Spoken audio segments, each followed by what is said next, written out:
Another beautiful day. Oh, hello gang, and welcome to Say Yeah with me, Mr. Motivator. This show is all about keeping you moving, motivated, and informed. Today we are diving into a topic that affects millions of people worldwide: diabetes. Whether it's type 1, where the body can't produce insulin, or type 2, often linked to lifestyle factors, understanding diabetes is the key to managing it and living well. But don't worry, we're not about doom and gloom here. We're about action, inspiration, and empowerment. With energizing tips, expert advice, and uplifting stories, we'll show you how small steps can lead to big changes in your health and well-being. So whether you live with diabetes, know someone who does, or just want to learn more, stick with us. Say yeah to a healthier you. Let's get started. Joining me in the studio are my motivators. We've got Kerry over here on my left, we've got Emma, and we've got Lish. And we've got a special guest joining us online to share their expertise. We'll meet them soon. But first, let's hear from the British public. What do they really know about diabetes? Do you know anything about diabetes? Yes, I know about type 1 and type 2. Good. Can you tell me what the difference is? I could tell you, like, with type 1, I think that's where, like, your body doesn't take enough glucose in to, like, factor out the sugar, so you have to take injections of insulin, yes. Okay. And the other type of diabetes, type 2? It's where you're overweight and you can work it off, but it will always be like, well, it will kind of be there, like, in the future, but it's genetic and stuff like that. Do you know anybody who has diabetes? It runs in my family, type 2. Type 2, and is that because of what, lifestyle? Yes. Okay. What are they doing to actually remedy that? They're trying to lose weight and, like, try and live a better, like, lifestyle and healthier choice. And what do you feel personally about diabetes? I feel like Are you worried about it? in some factors, yes, but like in like some places, no, because if I maintain like a healthy lifestyle, then I can try and like kind of block it out. Well, someone that I work with, really lovely lady called Magda, she obviously has to kind of keep on top of it, top up her insulin every so often. Is she type 1 or type 2? I don't know, actually. Yeah. She takes insulin, yes? Yes. Okay, so you need to ask her, because the thing is, most people get it wrong when you say diabetes and they think you should just exercise and lose weight. But does she inject herself? Yeah, she does. Maybe she's a type 1. You know, the idea behind this podcast is to demystify all the myths about diabetes, so that way people know exactly what it's all about. So that's Magda, who is a friend of yours, right? Does she ever get periods when she's falling down, or? She gets quite weak, bless her. Every so often at work, she'll notice that she's dipping a little bit. Every so often she has days that she feels so bad that she can't come into work, and we're really understanding of that. But I can't imagine that it's a nice thing to live with, bless her. My mum has type 2 diabetes. Okay, what does that mean? What caused it? I think that was from her not eating healthily, and Is she overweight? she was. She was. overweight. Has she remedied it? She had How did she do it? just regular dieting. My dad's a personal trainer. Really? And she was taking metformin. No. No. So Mr. Motivator, I know. Okay, all right. Yeah, I had an interesting time on the street there, meeting so many people who all have different reaction, different understanding of what diabetes is all about. You know, it's clear that whilst many have some awareness, there's still a lot to learn about managing diabetes and reducing the risk. How much do you know about diabetes? It's very fuzzy, because we do associate, don't we, with overweight and type 2, but have friends that children have been diagnosed with type 1, and it's very serious, and it's very difficult for young people to get their heads around as well. They've got all their growing up and their hormones as well, and they don't like to admit it, and it's difficult to manage, and it puts the pressure on their friends, because if they go into a hypo where they haven't got enough glucose, they've got to inject, and it takes a lot of managing for young people. We're going to get some expert help in a moment. Emma, any experience with diabetes, especially yes. type 1? Well, I've got family members that have got both type 1 and type 2, but I think the scariest moment that I had was actually coming out of the toilets once to find a lady slumped over the sink, and she actually had a MediAlert bracelet on and was having a hypo, and there was a member of staff in there with her, and she was very confused as to whether she needed to inject her with her insulin or whether she needed to give her some sugar and things like that. So it's quite a scary thing to experience, and as we said, the awareness is quite limited. Yeah, it is, and we hopefully today will clear up some of those. Oh, by the way, the professor knows all about it. Listen to what she has to say. Did you know type 1 diabetes was once fatal, but the discovery of insulin in 1921 completely changed the prognosis? Now, type 2 diabetes is the fastest growing chronic condition in the world, with rates quadrupling since 1980. Thank you, Professor. Now, valuable insight into type 1 and 2 is so important, right? Now, we're more concerned about type 1 today. As we're about to discover now, we're going to meet someone who has wonderful knowledge, who can really clear things up and make us understand type 1 diabetes in a much better way. So welcome, Josie. Josie, can you introduce yourself and share what you do? My name's Josie, and I am the research communications lead for a charity called Breakthrough T1D, which is the world's leading charity to support people living with type 1 diabetes and search for that all-important cure.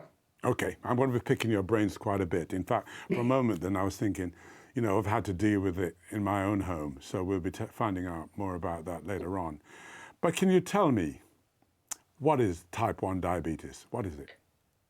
So type 1 diabetes is a serious autoimmune condition that occurs when your immune system attacks the cells in your pancreas that make insulin, which is a hormone that you need to regulate your body, the level of sugar in your blood. So when you don't have insulin, your blood sugar levels start to rise and your body can't function properly. So you need to give yourself insulin by injections or by an insulin pump to make sure that you have that important hormone to survive. Are you able, from your experience and knowledge, to define the difference between type 1 and 2? So, as I've said, type 1 is an autoimmune condition where you don't have enough insulin-making cells in your body to make insulin. But type 2 diabetes is where your body becomes resistant to insulin or doesn't produce enough insulin to regulate your blood sugar levels. And there are different treatments for the two. So with type 1 diabetes, you need to take insulin in order to survive.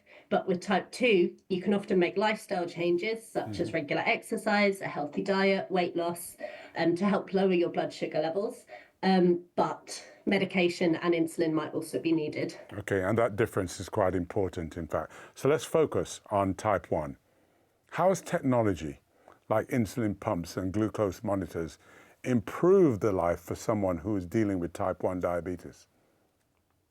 So for those of you who don't know, continuous glucose monitors are small wearable devices that measure your blood glucose levels in real time and send those readings to a smartphone. Insulin pumps are also wearable devices, and these deliver insulin via a small tube when you tell it to. And there's a really clever piece of technology that actually links these two devices together so it can automate the insulin delivery. And at the moment, this is a manual process. People have to figure out what their blood glucose levels are, match the amount of insulin they need to take. But this clever system called hybrid closed loop can help lift some of that relentless burden, because it's a 24/7 job managing type 1 diabetes. So it can reduce some of that burden and help people just live healthier lives with less worry about their condition and less worry about the short and long-term complications of type 1 diabetes, which can both be fatal. Do you know if it's hereditary? So there is some genetic link with type 1 diabetes. So there are several genes that if you carry them, you have an increased risk of type 1 diabetes, but only there are so many cases where you don't have any family history of type 1. So there are environmental factors as well at play. So how do I determine if I have type 1? Is this something I can self-diagnose, or do I have to go, something's not right, let me check out with the doctor? What is it? So we like people to remember the 4Ts. So that's tiredness, needing the toilet more, becoming thinner, and there's one more. Becoming more thirsty. Thirsty. Yeah, there we go. You've done your homework. Well, the only reason why I know it is because those 4 things happened to my daughter, right? And we'll be hearing from my wife about her later on, because it's so important. Because the thing is, we saw the change in her. We saw the amount of water she was drinking all the time. We saw the amount of times we had to go to the bathroom or stop to let her off to the bathroom. It was crazy. Have you had an experience, Lish, of type 1 diabetes? Myself? Yeah. Or just the way that you were saying those things. I'm just thinking that you go to the bathroom quite often. I was going to turn and look at me in a minute. Yeah, I've actually experienced all those things. Yeah. But, you know, I haven't been checked for it or anything. You haven't? That's quite interesting. So what, you've found yourself very thirsty? Yep, thirsty. Obviously, if I'm thirsty, I'm drinking more. I'm going to stop off and go to the bathroom anyway. What were the 4 again? Remind us, Josie. Tired. Needing the toilet more. Yeah. Losing weight, so becoming thinner. Yeah. Feeling more tired and feeling more thirsty. And in terms of losing weight, do you have to be losing weight, or could it be just no? So you may not have all of the symptoms, but these are the main ones to look out for. That's an interesting. Listen, thank you, Josie, for sharing that insight into type 1. We'll be coming back to you in a moment for some more wonderful information. But let's find out some more right now. 1 in 2 people with diabetes don't know they have it, meaning half of all cases are going undiagnosed globally. Diabetes is also one of the leading causes of blindness worldwide, but 90% of these cases could be prevented with early detection. It's a serious subject there. I was going to go to Palmer, but we'll go to Palmer now. Palmer, are you there? Yes. Welcome. Yes. Can you share with us the journey that our own family have had with type 1 diabetes? Well, this is going back now 9 years. And everybody noticed that Abigail, our daughter, had started to slim down a lot. She'd been overweight, but she started to slim down a lot. But it's when she came back to Jamaica and she stayed with us, because she was in college in England, that we noticed the thirst. She could eat the house down and she was still losing weight. She was always tired and she was always going to the toilet. But those were not things that anybody knew anything about. It was when I came back with her for her to start university. A couple of weeks later, we stopped at a clinic. It was a mobile clinic that they were doing. And we just thought, okay, we'll go and get our blood tested. And the person in there said she actually needs to be seen because of her glucose levels. So we said, okay, fine. So at that time, she was just starting college. She said that she'd go the next week. So I returned home to Jamaica. She went to the doctors on campus, and she was immediately sent to a hospital. Mm-hmm. From there, she called us to tell us that she's got type 1. Nobody knows anything about it. No. I immediately got on Supermum straight back to England, and the process was a real painful process. In that there wasn't much information that we were given. She was told that she had to inject, she had to do all of that. They gave her a course on all of that, and then she was told, well, just live your life. So she did. She continued to do so. I stayed a few weeks. She was getting she got quite upset because at that time it was finger pricking all day to determine, where she was with sugars, with insulin, and it was basically left up to her as and when that she did this. I didn't know anything about it. That was what she told me. Came back home to Jamaica, and she was just going through college. And there came a time where I had to come back out to England again because she got very, very depressed. Thinking to myself that, well, obviously she's going to be depressed. She's a young person. She's got this at 19. It's not something she's grown up with. It's not something she knows anything about. And it's actually dominating her life. Mm. And there was a lot of, long story short, in the end, we said she's not getting the support that she needs in uni at that time because she was all by herself. Right. Yeah. Okay. So, we then had to really read up on everything. We had to understand not what she was going through, but understand so that we could help her to be able to do the things that she needed to do. Okay. It was a long process. Good. I'm going to come back to you on exactly the things that we had to do. But Josie, does Palmer's story reflect the typical experience of a family member diagnosed with type 1 diabetes? Yeah, so the diagnosis period can be really tough. It's a huge life adjustment, like you say, Palmer, and it's very common to have this period of just trying to get your head around it, where you can, like you say, experience poor mental health. And we actually call it diabetes distress, when it's just so overwhelming, all of the stuff that you have to do.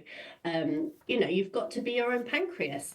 You have to literally replicate the job of an organ, and that is no mean feat. So it can take people a long time to adjust to that. But another thing is that type 1 diabetes is quite unique to every person because everyone's bodies are different. So while it may affect one person in that way, some people it may affect differently. So it depends, but yeah, it can often take a long time to adjust. Josie, it was a real tough time for her when this happened, because you can imagine, number one, we found out that she was insulin resistant. So we found out a lot of the insulin that was going in, and she was storing it as fat. So she had to mentally, psychologically deal with the change in shape that she was now experiencing, which is a difficult time for a lot of people, isn't it, if that happens? Definitely. And there's actually a condition known as type 1 diabetes with disordered eating, where which affects 40% of women and girls in the UK and 15% of men and boys, where it can be any kind of disordered eating associated with type 1 diabetes, but also maybe not restricting the amount of insulin you give yourself because of this body image associated with the insulin and with the condition. Josie, stay there, don't go anywhere. Emma? Well, I'd like to share my own experience of being fortunate to shadow a diabetes clinic probably about 20 years ago now, and being in contact with families that were newly diagnosed and seeing the support they were having. And I learnt several things that have always stayed with me. Number one, diabetes mellitus. Diabetes is to siphons relating to going to the toilet more often, and mellitus is around the sugar or honey. And they told me that hundreds and hundreds of years ago, that it was someone's role to actually taste all people's urine to see if it tasted sweet, right? And that's how they diagnosed it. So coming forward even further to like 100 years ago, as the professor said about insulin becoming available, right up to when I was doing the clinics, it used to be that if you were ill with type 1 and diabetes and you had the flu or a cold, you had a regimented amount of insulin that you had to always take. So you had to eat a certain amount, even if you didn't want to eat that amount of food, to be able to deal with that amount of insulin that you're putting into your body. And it was a very different clinic to type 2 diabetes, where it was very much focused on lifestyle and Mediterranean diet and things like that. So for the advancement of, even in the last 20 years since I was there, from talking to Josie prior to today and hearing all the developments of all the monitors and things like that to give people a little bit more freedom, it really has come on tremendously, but it's still very much about the support that we can offer, or the support that's on offer to people who are newly diagnosed. And there's some things on coming in through TikTok around complications of diabetes and some terrible stories on there, but also children newly diagnosed and what top tips can we give them, what can they do, where can they go to for Why don't we support. take that one and let's ask Josie? Yeah, let's do that. What was that one then? Around newly diagnosed children, how parents can support them, who's out there to help them for support. Josie, did you hear that? I would just, yes, I did. And I just would like them to know that they are not alone. Breakthrough T1D is here to support you. We have a website full of information and resources, and we have something called a Kid Sack, which we give to to children when they're newly diagnosed, and that contains lots of information for both the children and the parents, as well as a teddy bear with felt patches on him. He's called Rufus, and it can help the children to inject, because they have this bear that looks, that looks like them, and they can inject the bear and themselves. We also have lots of peer support available, online communities, as well as community events where we go around the country and we deliver. I'm there sometimes delivering information about research, but there's also that really important element of peer support where you see people like you and kind of share that experience with them. So yeah, you're not alone. We're here. But Josie, I'm kind of worried a little bit, because those 4 T's, any individual out there could be experiencing, say, 3 of those and not think about diabetes, and in fact go to the doctor and the doctor misses it because you don't discuss those things, the thirst, the continually going to the bathroom and stuff like that. Yeah, and that's why we need to raise awareness, and that's why shows like this are so important to hammer home the 4 T's. So if you are experiencing any of them, even if your GP maybe doesn't realise at first, you push to have your urine tested, your blood tested, to see if there's sugar in it, see if your levels are high, and then you can get sorted straight away. And is there anything else that we could notice about ourselves which might hint to the fact that we are having a problem with diabetes? I mean, what else? Because I know you say the 4 T's. Go on. Yeah, there's some really exciting projects going on now to find type 1. Yeah, I'm excited, you can tell. Yeah. To find type 1 diabetes earlier on in its progression. Yeah. So, like I said, the body is destroying the cells that make insulin, but it's only when it's destroyed enough of those cells that you get those symptoms. So what we want to do is find people with type 1 diabetes earlier, when you still have more of those insulin-making cells left. And we could do that with a blood test. So just a small blood spot blood test, so smaller than the finger pricks, and you just put it on a little sheet of card, send it off to a lab. We're funding researchers to do this, and they can tell if you have the cells in your body, the immune cells that are attacking your insulin-making cells. And so then we can find type 1 diabetes before it's a stressful situation like Abigail's, and we can diagnose people earlier. We can give them the education and support they need, so that by the time they do need insulin, they're ready and they don't have this stressful situation that Palmer and Abigail had to go through. All right, I'm sorry to put you under so much pressure, but I want to ask you another question. What's the long-term effect of not being diagnosed early? So in the long term, having high blood sugar levels can lead to complications in other organs in your body. So can lead to eye damage and kidney damage, can also affect your cardiovascular system, which is your heart and your blood vessels. And so it's really, really important that we find people as early as possible and get them on the right support and the right treatment for them. Worrying, eh? Worrying. Lish, anything coming in? Yeah, quite a few people are asking if sleep and diabetes are related. So someone's actually put, I've just been diagnosed Can't with... quite hear you very well because you... yeah. Right, let me move that out of the way. Can you hear me now? Okay, go ahead. Yeah. So someone's put, I find it really hard to stick to a sleep schedule. Does irregular sleep really make diabetes harder to control? Can you hear that, Josie? What do you think? Yeah, so I mean, sleep affects everything, doesn't it? I'm sure one of your other shows will tackle this in a lot better detail. But so many things affect your blood glucose levels, including stress and things, even the weather. So how hot it is can affect your how well your body deals with blood glucose. Deals with the sugar in your blood.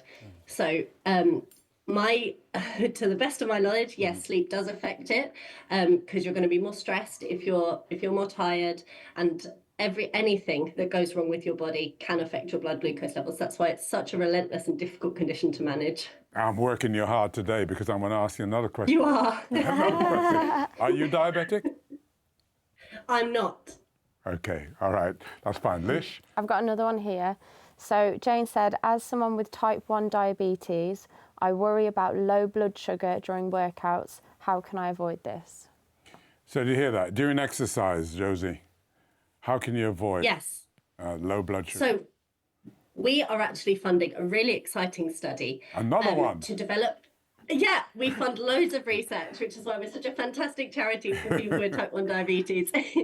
And basically, we're developing this tool where it's called Glucose Go, and all you'd have to do is input your current glucose level and the exercise you plan to do, and it would give you a traffic light system of red, amber, green, whether it's safe to exercise or whether you are likely to go hypo. So this is something we're developing at the moment. It's not available yet, but just to tell you that the tools are coming, and we have lots of resources on the website, that's breakthrought1d.org.uk, that can give you more bespoke information about the type of exercise you're planning to do and whether that's likely to make you hypo and the things you can do to avoid it.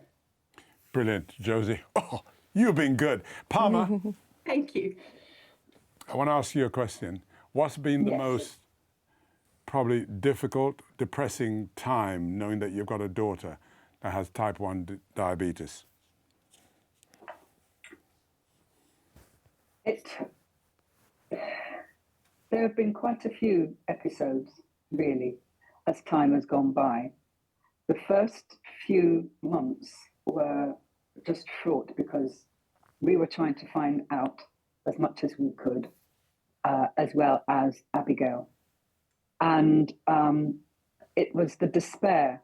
It was her despair more than anything else. In any of those times, it's her despair that I feel the most, because there are times when she can get really, really low about stuff. Mm-hmm.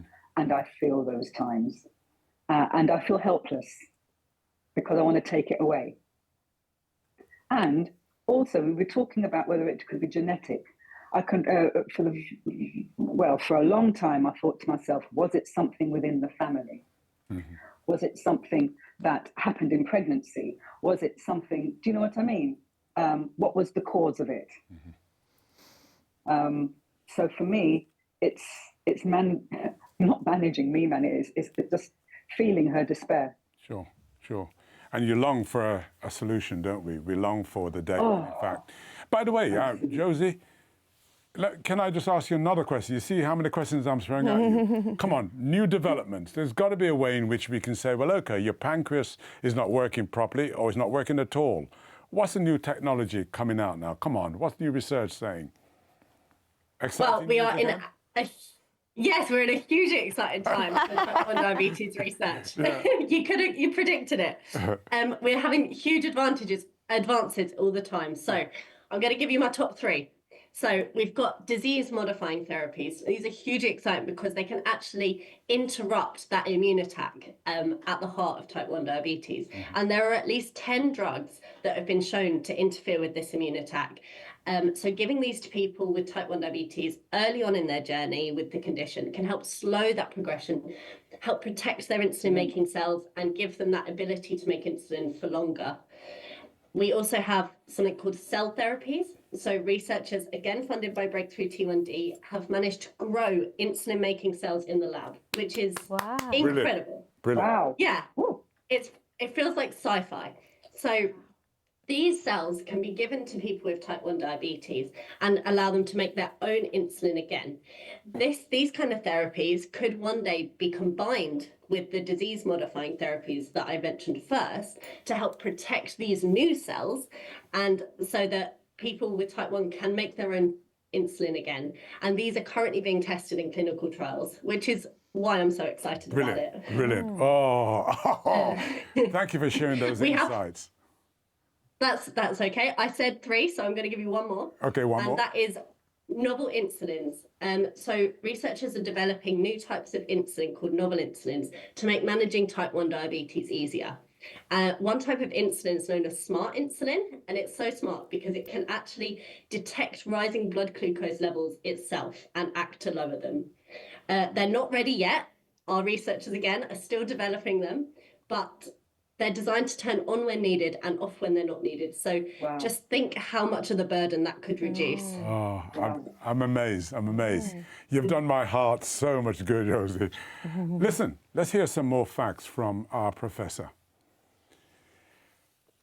In the UK alone, more than 4.9 million people live with diabetes and is responsible for more than 10% of NHS budget. That's equal to £10 billion a year. Those numbers are staggering. That equates to £25,000 every minute. Oh my goodness, I tell you what. Lish, anything there? Well, Leanne's put, finding out I had type 1 was difficult for me because I thought it was something that I had done to myself. It took some further research to find out that wasn't the case.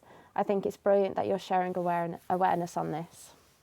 Anything, Emma? Yeah, again, thank you for bringing this serious issue to the forefront.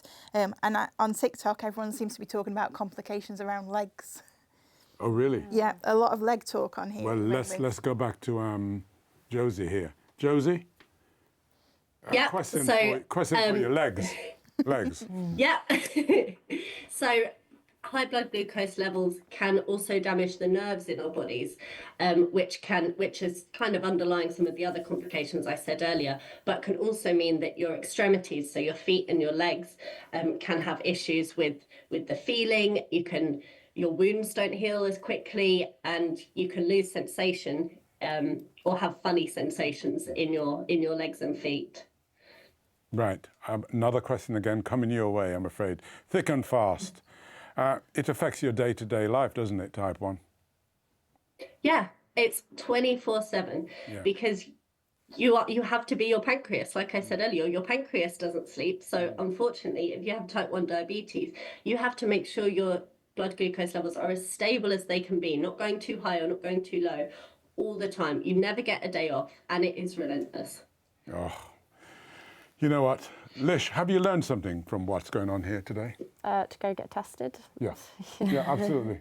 Go and get tested is the best thing, isn't it? Because sometimes we're floundering in the dark, isn't it? Yeah. Well, I just put it down to if, I'm not sleeping great, then I'm going to be tired, or I'm just dehydrated. So you think of all these other things that it could be apart from diabetes. Yeah. And it's amazing. I never thought of that, actually, in your case at all. But it's a possibility. Yeah. Yeah? The outcome is quite lethal as well, really, when you hear of all those things. Well, yeah. If you don't get it early. All right, so listen, okay, here we go. Let's try and wrap things up. What's the one piece of advice you give to someone feeling overwhelmed by these health challenges, Josie? Sorry, I've lost you, so go ahead. Hello? Yeah, go ahead, I can hear you. I'd reiterate that you're not alone. We are here to support you. And you can only do your best. You're not a pancreas. You are only human. And all you can do is keep your blood glucose levels as stable as possible. And with all these latest treatments and technologies that are coming out, that will help you do that and hopefully help limit some of these complications I've spoken about, because it's important to know that these won't happen to everyone. They can happen, but if you do your best to manage your blood glucose levels, that will limit your chance of experiencing complications. Has this been an eye-opener for you? Yeah, it has, because, you think of diabetes and you're not quite sure, unless it affects you personally. You think, well, do you give them sugar? No, you don't give them sugar. Is it because they've got too much sugar and not enough sugar? So it's sort of balanced out. It's all about the insulin controlling the levels of sugar in your blood. Sure. Josie, if you saw someone, I don't know, maybe passing out or whatever, what should you do? How do you know if the person's diabetic? Yeah, go ahead. My advice is always call 999 because it's just the most important thing to keep that person safe. And they may have, like you say, that medical alert bracelet on to help you know what to do. But if you're not sure whether to give them insulin or give them a sugary drink, then call 999. Make sure the person is safe and not going to hurt themselves on anything, you know, not going to collapse and damage themselves further. But you just need to make sure they're safe. Make sure they're safe. And are there any common misconceptions that you need to clear up, that you'd like to clear up right now? Yes, please. So type 1 diabetes doesn't just affect children. You can be diagnosed at any age. So it's important to remember, just because you're an adult, you can still get type 1 diabetes. And really, really important, type 1 diabetes isn't caused by poor diet or an unhealthy lifestyle. Nothing you did or your parents did caused your type 1 diabetes, and there's nothing you could have done to prevent it. So please don't beat yourself up and feel guilty. There was nothing you could have done. Josie, you've been amazing. Palmer, anything you'd like to say? Could I ask a question? Please do. Of course. Could I ask a question? Please do. Could you elaborate on what is a hypo and a hyper? Because that's quite interesting when people see someone having a hypo or a hyper. What are the signs for those? So a hyper is when your blood glucose levels are too high, and that's short for hyperglycemia. And that's when you need to take insulin to bring your blood glucose levels lower. But a hypo is short for hypoglycemia, which is where your blood glucose levels are too low. And that's when you need to have a sugary drink or a sweet, something that's just immediate glucose to bring your blood glucose levels back into a safe range. She's good, isn't she? She's very good. You're very good, Josie, I tell you. Emma, any final words? For me, it's about opening up those conversations. A lot of people with type 1 diabetes kind of keep it to themselves and they feel quite embarrassed about injecting themselves and things. So for me, having family members with type 1 talking to me about it and letting me know what I can do to support them is like the most comfort, and so that I know that I'm doing the right thing with their journey. Have we all come away richer from this conversation? Yes. I think it's interesting as well, whether or not we're diagnosed, you know, just in general life, controlling the sugar in our diet as a general rule, despite the diabetes, Cool. It's been an interesting journey for me. What an episode, gang. You know, we've uncovered the facts, we have thrown out some myths, and we've heard some inspiring stories about living with diabetes. Remember, no matter the challenge, you have the power to make positive changes. And it starts with you understanding your body, making smart choices and building a support system that lifts you up. It's a big thank you to our guests and to you and our listeners for tuning in. Josie, you're amazing. Palmer, thank you for your time. Kerry, Emma, Lish, thank you all for being here. You've made the program. Let's keep moving forward, supporting each other and saying yeah to health, happiness and hope. Until next time, stay empowered and stay motivated. Say yeah. Yeah. We rock into the music as we go out. We're happy. Yeah, it doesn't matter how rough it is out there. Guess what? Better times will come. Remember, it's only a bad moment. It's not a bad life. So whatever you do, move your body. Yeah, just to the music. Let it all happen. We're out of here. Have a great day. Be well. Huh? Good.